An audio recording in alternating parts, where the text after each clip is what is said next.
Meeting to order for Tuesday, April 9th, 2024. Roll call, please. Mayor Kadowski, Here. Gary Paul, Here. Chris Atkinson, Here. Jay Krieger, Here.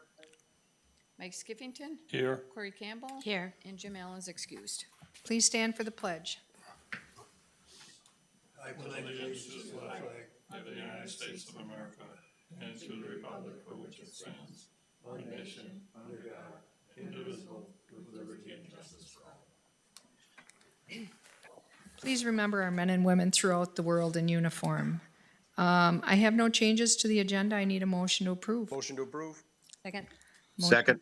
Motion and a second to approve the agenda as presented. All those in favor say aye. Aye. Opposed? Motion carried. Number 5, action on the minutes from February 6, 2024. Move to approve. I'll second it. We have a motion and a second to approve those minutes. All those in favor say aye. Aye. Aye. Aye. Opposed? Motion carried. Thank you. Number 6, comments from the public must be limited to items not on the agenda. Must state your name and address. You're limited to 5 minutes. The board's role is to listen and not discuss the item. Personnel issues cannot be discussed nor individuals named, and the board is not able to take action at this meeting. Is there anybody who would like to speak on any items not on tonight's agenda? Anybody who would like to speak on items not on tonight's agenda? Hearing none, we'll move on. Number 7, action item 7A, consider, discuss, act on a site plan review request for a proposed new multi-venue bar restaurant at 789 Armed Forces Drive, parcel VA-41-4-E. Aaron. All right, thank you. I'll just share my screen and bring up a copy of the site plan. And there we go. The requested site plan review is for proposed redevelopment of the existing building at 789 Armed Forces Drive. For those that's been around a while, it's the former Imperial Building. Discover Green Bay was also in there for a little while recently. The proposal is to demolish the existing building and redevelop the site with a 3-story multi-venue bar restaurant concept. I do have a copy of the site plan up on the screen. As you can see, the existing access drive from Armed Forces will continue along that'd be the west property, so it's oriented north, actually is to the right of the screen. Drive access here to the parking area. There's continuation of the drive access in the southeast corner of the property to the remaining Anduzzi's property and parking lot that way. The building itself does have this backward L-looking shape. Primarily this area right here is the entertainment venue, back office, loading, receiving areas on this back L area right here. You do have outdoor seating in the front of the building right here on Armed Forces Drive, a small stage right here in the corner, and then additional outdoor seating on the west elevation. And to the rear, in this area right here, would be a turf area for outdoor games, things like that, activities, bag toss, you name it. In terms of the elevations, I'll bring those up. These are for the north and west elevations. So again, north facing the Resch Expo and Resch Center. You can see here's a mixture of masonry, glazing, as well as some areas of accent metal wall panels that you see up here along the top elevation on the north and the west elevations right here. There are also garage doors along the second floor elevation, open up during the warm weather months, again on both the north and the west elevation. The west elevation, of course, facing Lambeau Field. You can see on the west elevation the small stage, again right here in the lower level that you see there.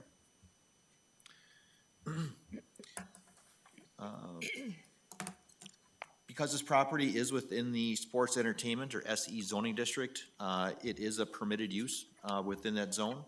It does meet the dimensional standards as well as the height regulations for the SE zoning district.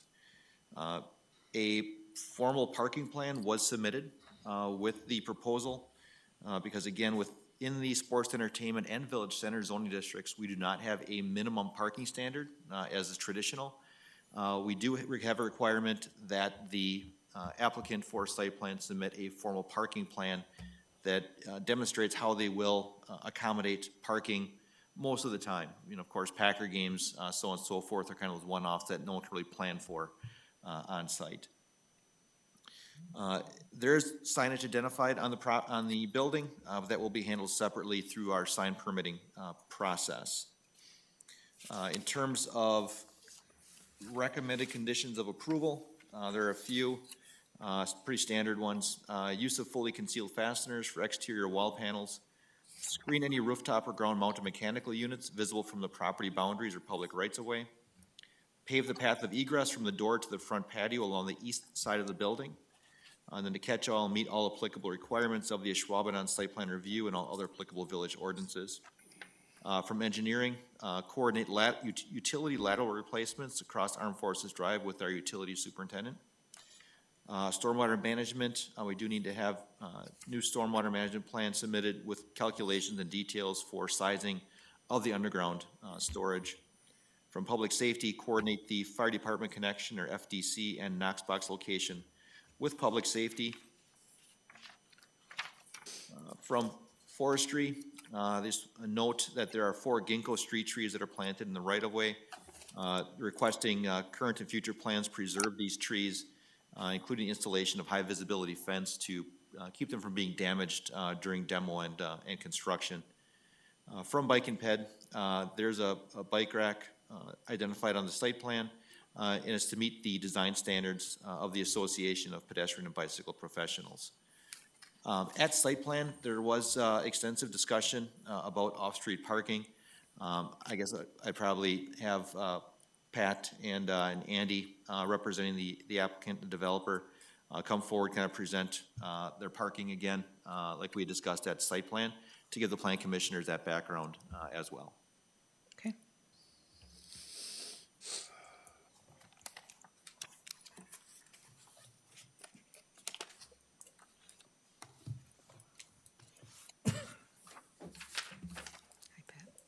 Please state your name and address for the record. Thank you. Patrick Skalecki with Grafe, engineering consultant in Green Bay at 116 South Adams Street.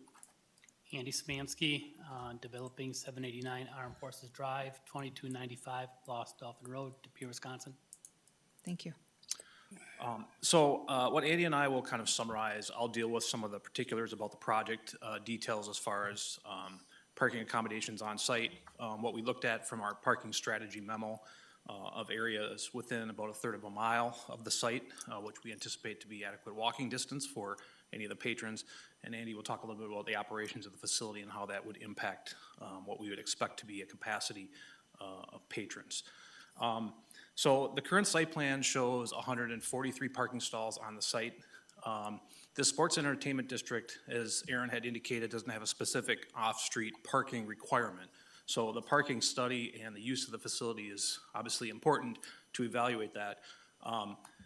With the parking number that we have on site, 143 stalls, 5 ADA compliant stalls, we're also providing some off-street drop-off lanes for rideshare in particular, because that's something we want to emphasize as part of this facility. But really looking at the first and second floor venues, which would be the primarily full-time, at least business hours occupied space. Those 2 spaces, we're expecting to be approximately 200 in the capacity for seating at max capacity, and then 3rd floor being an event center. The outdoor spaces, again, is designated for some exterior seating for the food beverage services. Not all of it will be. There will be standing area for games and other activities as such. So really a combination of uses, both interior and exterior to the building. Our evaluation really looked at what was in the area. So this is a strategy memo. It's a plan. It's not locked. It doesn't mean that these are definitely the avenues or the locations we'll be looking for as overflow parking for the event space primarily. But it is a plan that identifies the areas within that walking distance that can be utilized by the general public, that is for public use, specifically the on-street parking, looking at all the roadways within the area with parallel parking on the streets themselves. There are a number of other private off-street parking lots that could be leveraged if the need arises, but looking at the numbers, which is over 500 parking stalls on the on-street parking area alone within that 1/3 mile distance, we expect to be more than adequate when combined with the 143 on-site stalls that we are providing for the project to accommodate any event. Again, this is a 3-story facility with bar restaurants on the first 2 levels, an event space on the 3rd level. Operationally, that will impact that number.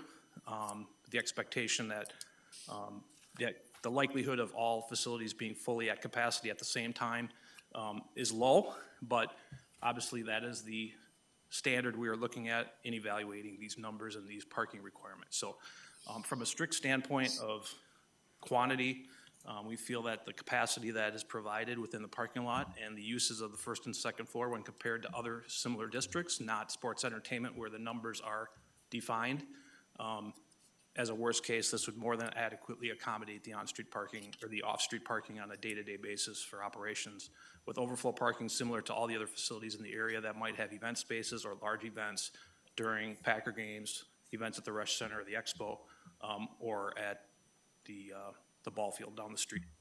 So Andy, you want to speak a little bit about operations, and we can come back and answer your questions as we go forward. Perfect. Thanks, Pat. Okay, from an operations perspective, our parking plan strategy does a couple of things here. First of all, we want to lean into complementary concepts within the facility. So the concept that we're looking at putting on the 1st floor, its peak hours of operation would not align with what strategy, the operations that we're putting in on the 2nd floor. So I guess that's the first note here. Secondly, what we've experienced is ride sharing has become a bigger and bigger component down in the sports and entertainment district. So we'll actually have a designated area for ride share vehicles, which will help, which is part of the strategy, parking strategy for this facility.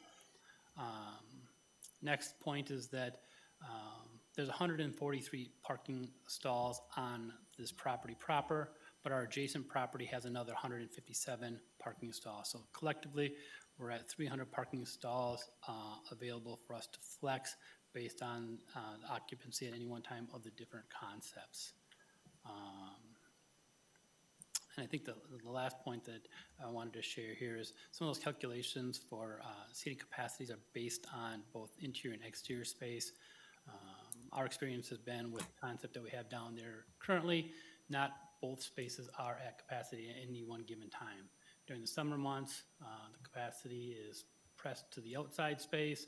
During the winter months, the capacity is pressed to the interior spaces. So even though the square footage has a calculation on it, none of those spaces during day-to-day operations are occupied to their fullest extent at any one given time. So operationally, that's kind of how we see our parking plan strategy happening. Thank you. And just to summarize, as Andy was talking about calculations, we talked about this at Site Plan Review Committee.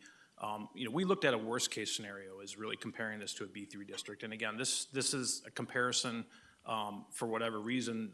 It's not defined through sports and entertainment district because this is a case-by-case basis. But looking at that number, a 3-to-1 capacity of persons or seating to stalls, we would accommodate up to 420 people on the first 2 levels, and that's more than we are currently planning for capacity on the first 2 levels. So again, that's a comparative value.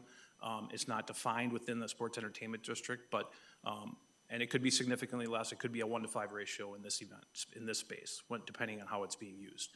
As Andy indicated, capacity is 100% capacity at all levels, which is accounted for in some of those ratios, but that's something that we use as a target, but it doesn't necessarily mean that's the operation. And again, for this district, it's not a strictly spelled out requirement.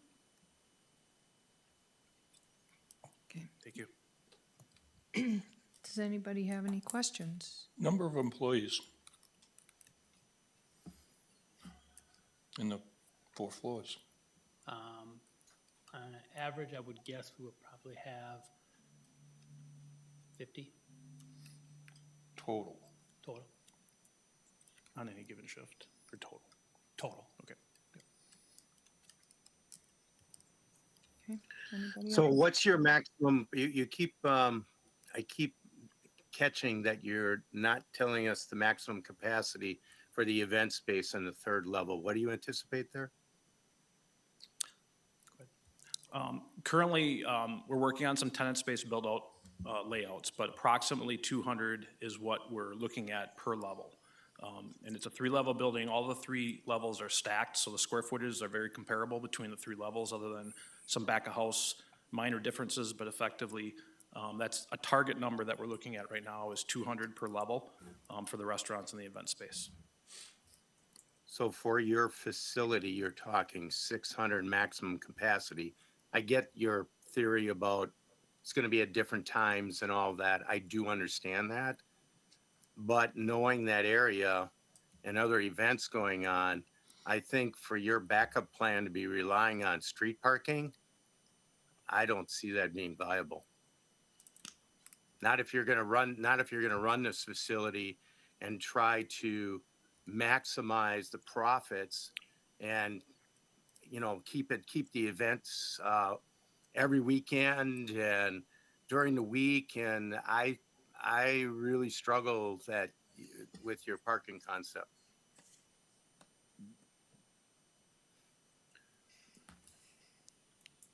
Does anybody else have any questions?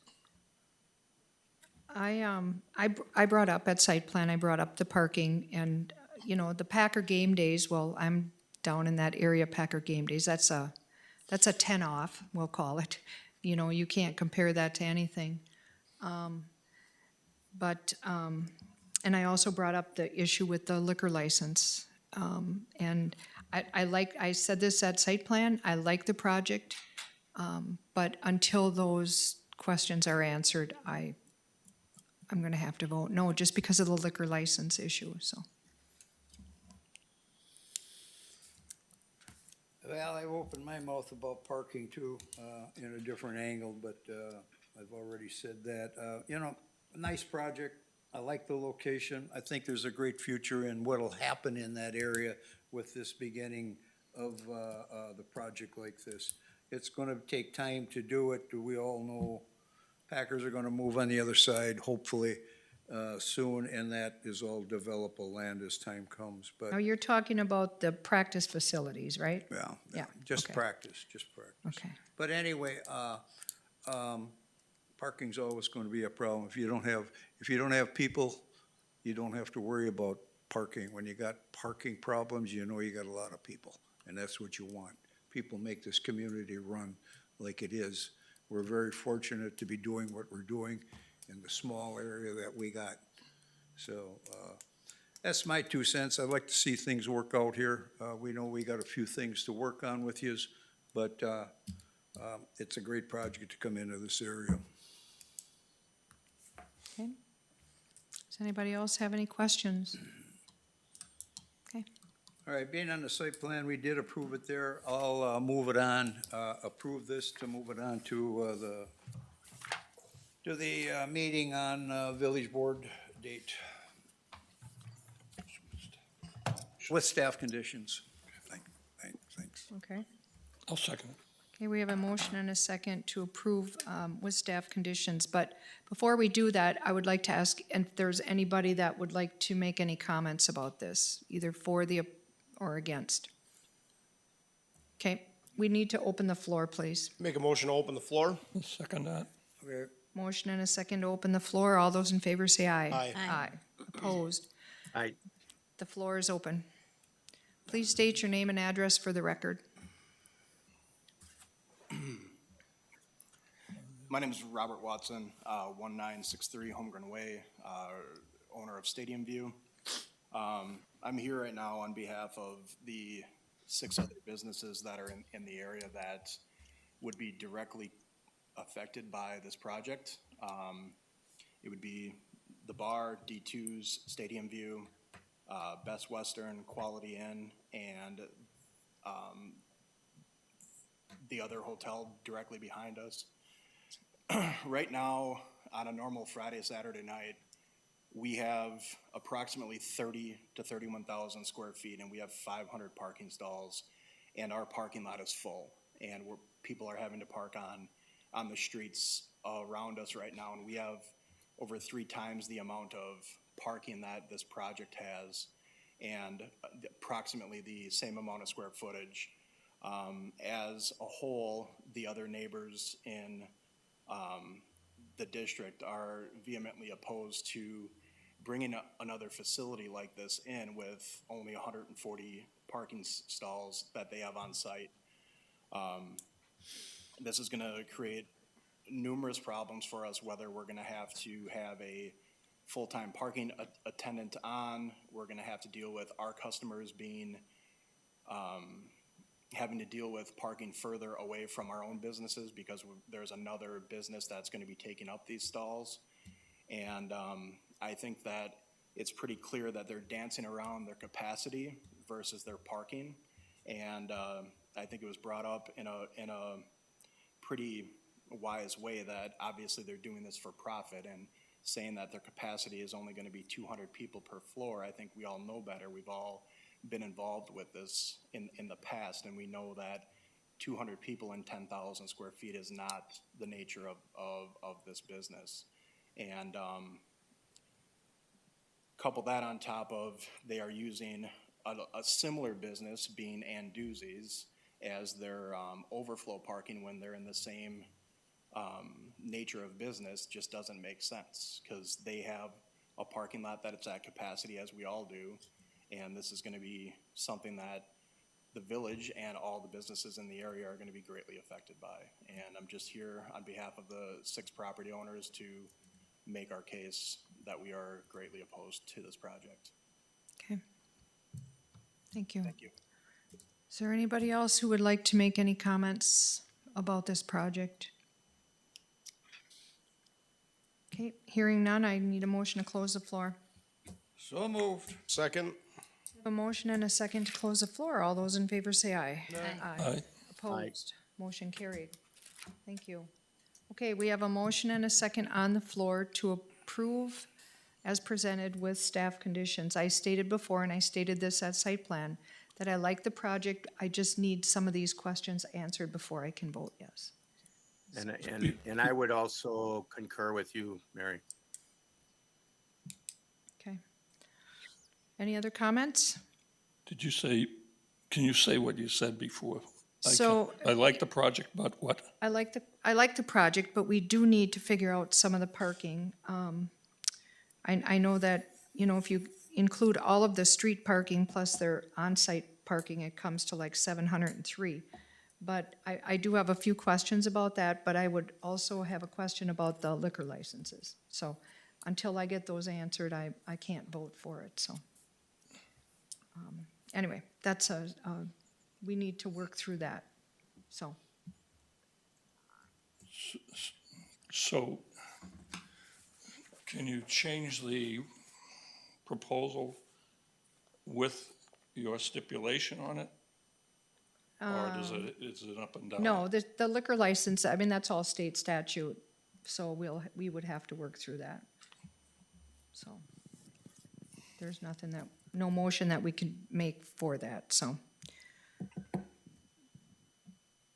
Anyway. Okay, we have a motion and a second. Does everybody understand it? Are there any more comments? Hearing none, all those in favor say aye. Aye. Opposed? Nay. No. Aye. Okay, that's 4-2. Okay, So since this is within the sports entertainment district, it does go to village board for final action at the end of the month. I will work with the applicant to see if we can try to address those concerns that were brought forward at this meeting. okay, good. Thank you, Aaron. Okay. 7B, consider, discuss, act on a planned unit development PUD amendment request for signage at the Resch Center, 840 Armed Forces Drive, parcel VA-41-6. Aaron? All right, I will again share my screen and bring up the rendering showing the proposal. All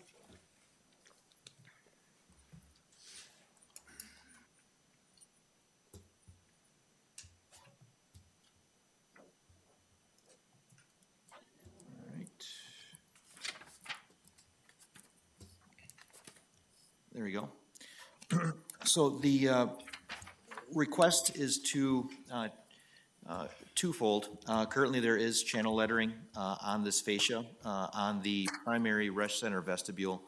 That existing signage should be removed and replaced with a EMC or electronic message center right here, the black with the white lettering, as well as then channel lettering above that, actually on top of the canopy.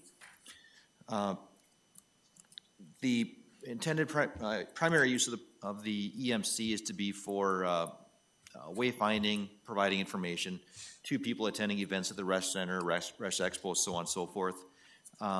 It can be used for advertising events on site. It cannot be used for off-premise advertising, as was made clear at the site plan review committee. In terms of the performance standards that are currently within the plan unit development ordinance for the Resch Center and Resch Expo. For those of you who were on the plan commission at the time, remember that a PUD was prepared that covered the Resch Expo, Resch Center campus all in one to accommodate for the signage that was proposed at the time. Performance standards for this EMC, should it be approved, should be as follows. Similar to the media mesh that's on Oneida Street. The EMC shall be auto-dimmable based upon ambient light conditions. In the event of EMC malfunction, the screen shall revert to full black or turn off. The EMC is permitted to contain words and or graphics such as snowflakes falling, clouds moving, flags waving, etc. Animations such as video is prohibited. EMC messages shall remain static for a period of no less than 5 seconds. Illuminance from the EMC shall not exceed 0.3 foot candles over ambient conditions at property lines at night.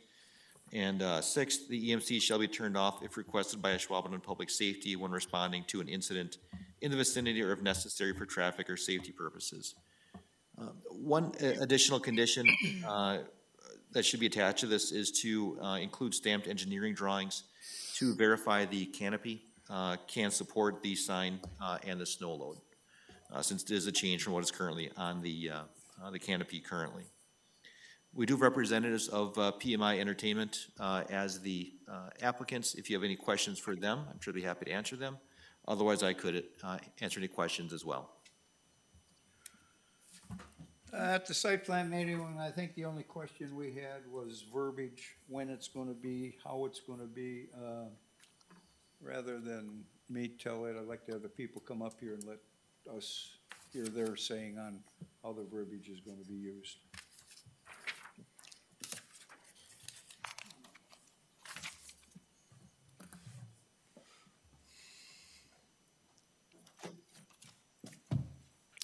State your name and address for the record, please. Luke Moley, PMI Entertainment Group, 840 Armed Forces Drive, Green Bay. Heidi Radish, same address. Okay. Could you just explain what, because we found out at site plan, you can't have the off-premise signage, so what signage are you gonna put on? We will be using it for directional signage, for events, for security check-in points, notifying patrons attending the event of baggage checks, no cell phones, similar messages. And then as far as any advertising or displays on that sign, it would be of upcoming events. Nothing off-site. Does anybody have any questions for them? No, that's what I wanted to hear. Okay. There's no other questions, I'll approve the signage with the Resch Center. I'll second. I'll second it. Okay, we have a motion and a second to recommend approval of the PUD amendment to the village board. Any other comments, questions? Hearing none, all those in favor say aye. Aye. Aye. Opposed? Motion carried. Thank you. As this is a PUD amendment, it will go to village board at the end of the month for a formal public hearing and village board action. Thank you. Number 7C, presentation and discussion on the draft Ashwaubenon Comprehensive Plan, Chapter 1, Issues and opportunities. All right, if you recall, a month or two ago, I gave a brief presentation on comprehensive planning, what it is and why we have to do it, as far as the timeline, process, so on and so forth. This is the first step in that process where what I'll do is develop draft chapters and bring them forth to the Planning Commission for your review, comment, questions. Individually, there are a total of 9 chapters or elements, as they're called in state law. At the end, we'll compile all the chapters and bring them forward for the formal review and approval process for an updated comprehensive plan for the village of Ashwaubenon. So this is for chapter 1, and I'll share my screen again.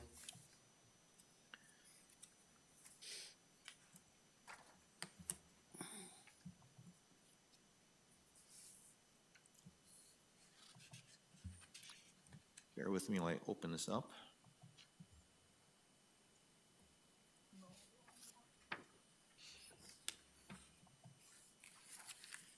All right, Gary, I'll be brief, I promise. I appreciate that, Eric. You bet. So as I mentioned, issues and opportunities, it is a state statute name of an element, so I didn't come up with that on my own. Just for general background, Chapter 1 identifies general goals and more specific objectives for each of the chapters, or again, the elements specified in state statute. So the goals and objectives are really the framework or the skeleton of the plan. And with each of the individual chapters, we'll put the meat on the bones with the specific recommendations, background information, whether it's housing, economic development, natural resources, so on and so forth. The Chapter 1 includes general background information, local demographics, economics, and housing primarily. So I mentioned it's a framework for the comp plan.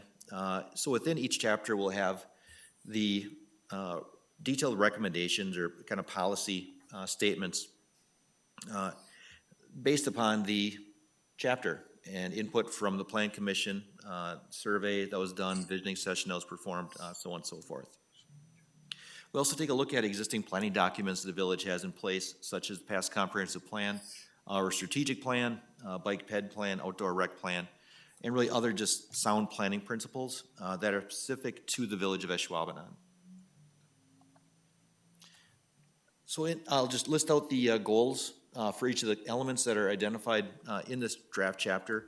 Land use, promote land use development and redevelopment in the village that supports a diverse economy, varied housing options and business growth, opportunities that support Ashwaubonon's residential neighborhoods. So again, these goals, as they stand right now, are broad-based. You know, they're very broad brush. You may or may not ever attain them, but it's our goal to get to develop towards those goals. Transportation, maintain a safe and efficient multimodal transportation system that serves all Ashwaubenon residents. Housing, provide a range of quality housing options for all segments of the village's population. Economic development, broaden the tax base and strengthen Ashwaubenon's economy and employment base through a mixture of large and small-scale commercial and industrial activity. Intergovernmental cooperation, work with the surrounding communities, school districts, Brown County, Oneida Nation, and state of Wisconsin to cooperatively plan and develop the village and region. Agricultural, natural, and cultural resources goal, utilize the village's natural features to enhance Ashwaubenon's character and the quality of life of its residents. And then last but not least, community facilities and utilities, promote a quality living environment through the timely provision of adequate and efficient recreation, utility, emergency, and other public facilities and services affecting Ashwaubenon residents and businesses. So again, you can see those are very broad brush. You know, we're not going to say, hey, we accomplished that goal in the next 10, 15, 20 years. But again, we're always striving towards that, and we'll base our recommendations on those goals. Just some background demographic information. You should see here's a chart that shows the village of Ashwaubenon population starting in 1960 with a grand total of 2,657 people. Growing through 2000, constant increase. And then from 2000 on, we saw kind of this leveling off and to a degree, a little bit of a decrease in population. A lot of that is a result of having relatively fixed boundaries. But what we see now, the last little bullet point there, the WDOA, or Wisconsin Department of Administration, every year puts together population estimates based upon building permits. For 2023, the most recent year, which the DOA has estimates, they estimate us at 17,836. So they're starting to recognize the growth and development the community has experienced over the past, 4 or 5 years with the number of new apartments, Highland Ridge development, Alden Station, so on and so forth. So those numbers are filtering into those estimates. One of the reasons that we did see that kind of dip in, let's say, population slow down for that period of time is that the village as a whole, like many other communities in the county and region, are aging. What you can see with the black line is where the populations were in 2010 and where those age ranges are now in 2021. So what you can see here is we're in 2010 had this big grouping right here. That has shifted further to the right, which means everyone's old. That group is older, of course, by 10 years. That, of course, familiar with the baby boomer generation, largest grouping of people in the country, are aging, and the village of Ashwaubenon is not immune from that. Now, on the upside is that we do see some pretty good growth in the 30 to 34 and 35 to 39 year age range. So we do see some younger people moving into the community. So there's that turnover taking place. In 2010, the median age was 39 and a half. In 2019, the median age is 40.2. So again, it's aging as a whole, but we do see some turnover occurring, which is a good thing. One of the downsides of an aging population is your average household size tends to really decrease. I'm experiencing myself. Next fall, I'll be an empty nester. So gone from 4 people in my household to 2 in a matter of 4 years. So that's where you see that decrease is as populations age, household size decreases as well. So 2000, or Ashwaubenon's average household size was 2.8, 2010, 2.55, 2021, 2.21. So that's a pretty low average household size, again, reflecting that generally older population we have here in the community. You can see it compared to Brown County and the state of Wisconsin as a whole, just as a point of reference. So the big question with those different aging populations is what kind of impact does it have then on the services we provide? Talked with Resch the other day, and he said, my senior programs are just busting at the seams. I can't keep up with them right now. And I said, that's a result of our population. That's just how things go. So we had a good discussion about that. So you take a look at how do we need to accommodate older populations, whether it means it's transit or ADRC services, paratransit services, things like that. So I'll go through that and through the different chapters as well. Economic trends, these are very generalized. I wouldn't read too much into these numbers. This is for the Bay Area Workforce Development Area, which basically is Green Bay area, Fox Valley.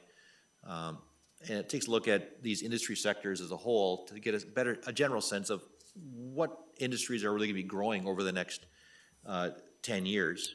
And you can see leisure, hospitality, other services, percentage-wise, mining and natural resources, but numeric-wise, not a big one.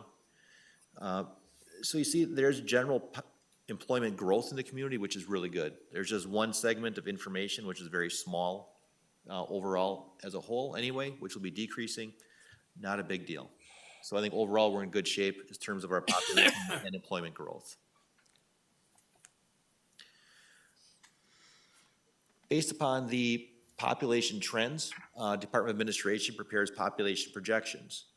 Now the last population projections DOA did was back in, I believe that was 2019. So before the village experienced all of the growth in new development that we've had. As a result of that, the black lines indicate how DOA projects the village will be kind of right around 17,400 or so by the year 2040, kind of maintaining our population over time. That was again based on past trends. Utilizing some new numbers based upon, again, our development and those estimates, it takes us out at year 2040 out to about 18,400 people or so, which I think is a pretty realistic population number for the village, recognizing the growth that we've had in more dense population development, whether it's Element, Bohemian Park, Alden Station, even Highland Ridge for that matter, is relatively dense for single-family development. So we will see continued population growth moving out through 2040. is what's anticipated. So the future land use plan and our projections will build on these population growth numbers and factor that into our necessary improvements in terms of housing, economic development, business retention, economic development, so on and so forth.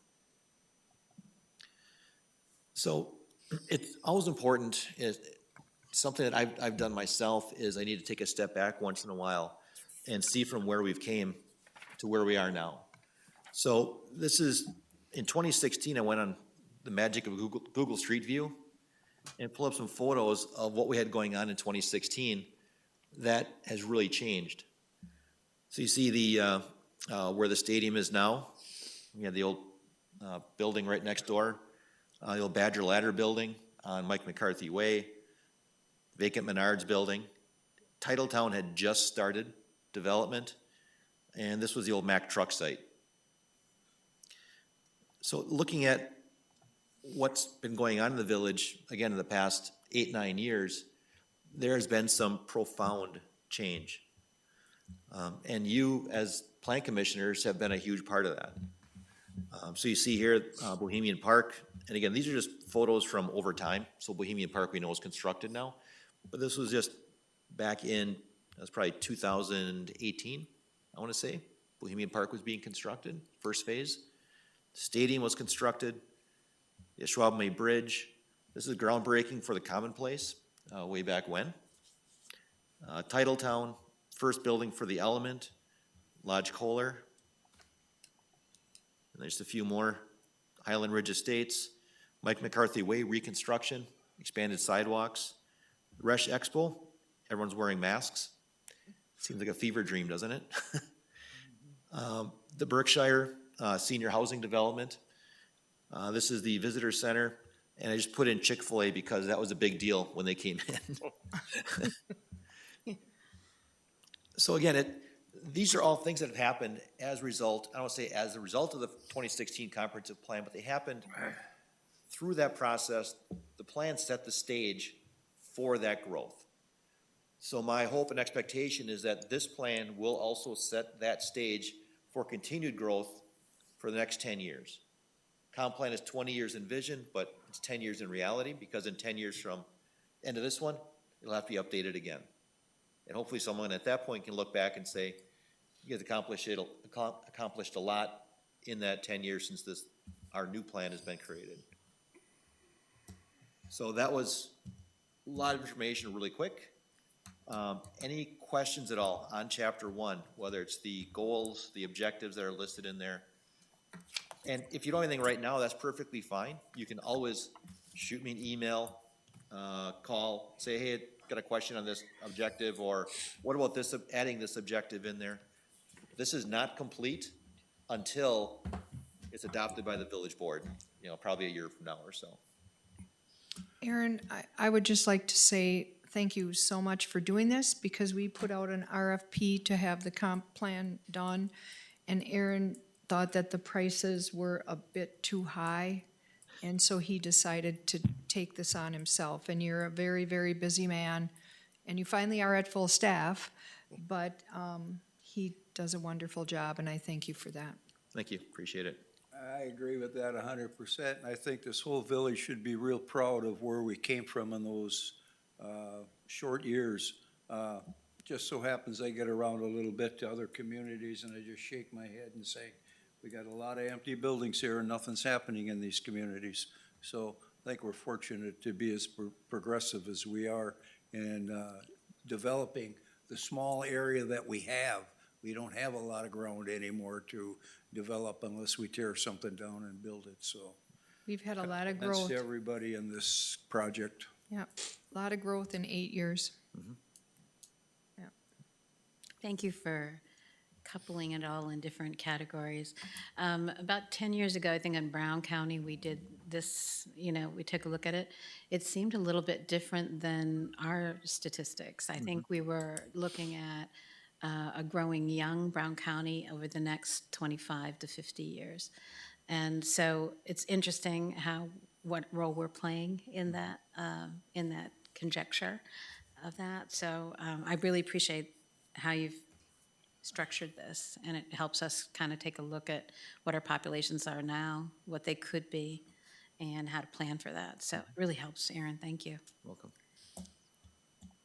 Okay. Just seeing the facts support what you think is going on, and then you see it, yeah, it is going on. Yeah, it's important to take a look back once in a while. That's why I really like taking those photos and putting them in there. We get so caught up in the day-to-day activities and the issue du jour of the day that we sometimes we forget to look back and say, we've accomplished a lot here, and Yeah. we shall be pretty proud of it. Okay.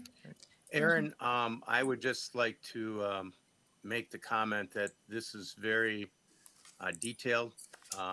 You've done an unbelievable job, and to echo what Mary said, I know how busy you are, so I know that this has taken a lot of extra time and effort on your part, and thank you so much.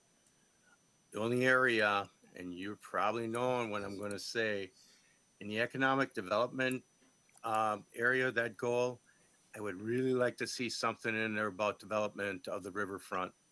I'd like to see us take a two-prong approach, not just focus on the Packers and the Titletown area and that, but also try to develop the riverfront area as a secondary growth area to boost the economy within Ashwaubenon. I'd like to see that. I saw you had one comment in there about that, but in the specifically around the economic development goal, I'd really like to see something in there around developing that waterfront into an economic hub for Ashwaubenon. That'd be my only comment. Otherwise, spectacular job, Aaron. Thank you. What I can do is I will add that as an objective under economic development goal, and that way it's specified in there. It'll also help with us to, should we apply for grants, it helps to identify that, our comp plan identifies that as a specific objective, so I'll put that in there as another one. Okay, thank you. You bet. Any other comments? Okay, this is just a discussion only, so information. Number 8, Aaron, items for next agenda. Do we have a next agenda? I believe we will. Okay. Yep. Okay. Now I need a motion to adjourn. Motion to adjourn. I'll second it. Motion and a second to adjourn. All those in favor say aye. Aye. Aye. Opposed? Motion carried. Thank you. Relax, Jim. This conference is no longer being recorded. Sitting in his RV. Can those guys get the parking that's just to the west of them?